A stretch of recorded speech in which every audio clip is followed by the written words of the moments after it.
So hair transplant చేసుకుంటే sexual side effects వస్తాయని చాలామందికి అపోహలాగా ఉండిపోయింది. సో అసలు హెయిర్ ట్రాన్స్ప్లాంట్కి సెక్సువల్ సమస్యలకి అసలు సంబంధం లేదు. ట్రాన్స్ప్లాంట్లో మనకి డోనార్ ఏరియా నుంచి మనకి రిసిపియంట్ ఏరియాలో గ్రాఫ్ట్స్ అనేటువంటివి పునర్వితరీకరణ అంటే రీడిస్ట్రిబ్యూషన్ అనేది అవుతూ ఉంటాయి. సో దీనివల్ల మనకి ఇక్కడ పెరగాల్సిన అంటే ఆక్సిపిటల్ ఏరియాలో పెరగాల్సిన గ్రాఫ్ట్స్ ఫ్రంట్ సైడ్ పెరుగుతాయి.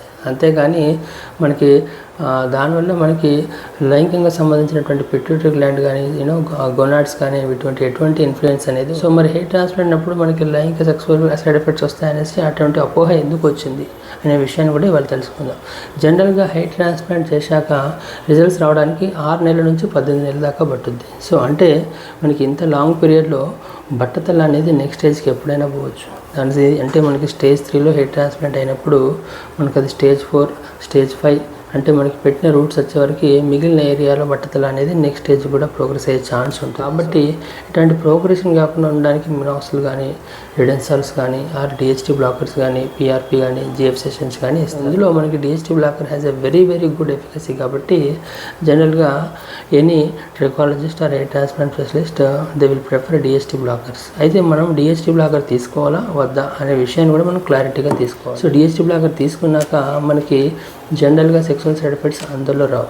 ఓన్లీ 3 to 4% పీపుల్లో వస్తాయి. అండ్ అది మనకు వస్తుందా లేదా అనేది ఎలా తెలుసుకోవాలనే విషయం కూడా మనం స్టార్టింగ్ ఇనిషియల్గా ఒక 5 to 10 days క్లినికల్ ట్రయల్గా మనం వేస్తే మనకి సెక్సువల్గా లిబిడో రిడక్షన్ కానీ ఏమైనా తేడాలు అనిపిస్తే మనకు ఐడియా వస్తుంది. అప్పుడు మనం డిహెచ్టీ బ్లాకర్ అనేది స్టాప్. లేదంటే బాగా ఉంటే అండ్ మిగిలిన 95% పీపుల్లో ఇట్ విల్ వర్క్ బెటర్. కాబట్టి so they can continue to use. And ఆ తర్వాత కూడా 6 నెలలకు సంవత్సరానికి మళ్ళీ లాంగ్ టర్మ్గా ఏమైనా సైడ్ ఎఫెక్ట్స్ వస్తాయనే సందేహం కూడా ఉంటుంది. అటువంటి టైంలో మనకి సందేహ నివృత్తి చేసుకోవాలంటే మనం సెమెన్ అనాలిసిస్ అనేది 1 yearకి ఒకసారి అనేది చేసుకోవాలి. దీంట్లో మనకి నార్మల్గా ఉంటే హ్యాపీగా యూజ్ చేయొచ్చు. అండ్ ఇంకొకటి డిహెచ్టీ బ్లాకర్స్ ఎప్పుడు పడితే అప్పుడు పడకూడదు.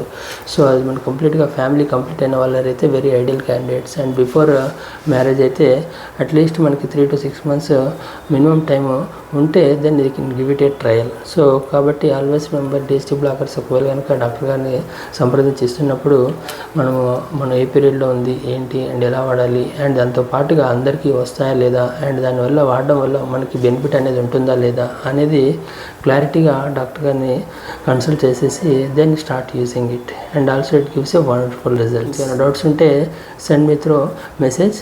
I will be here, your doctor Nagaraj.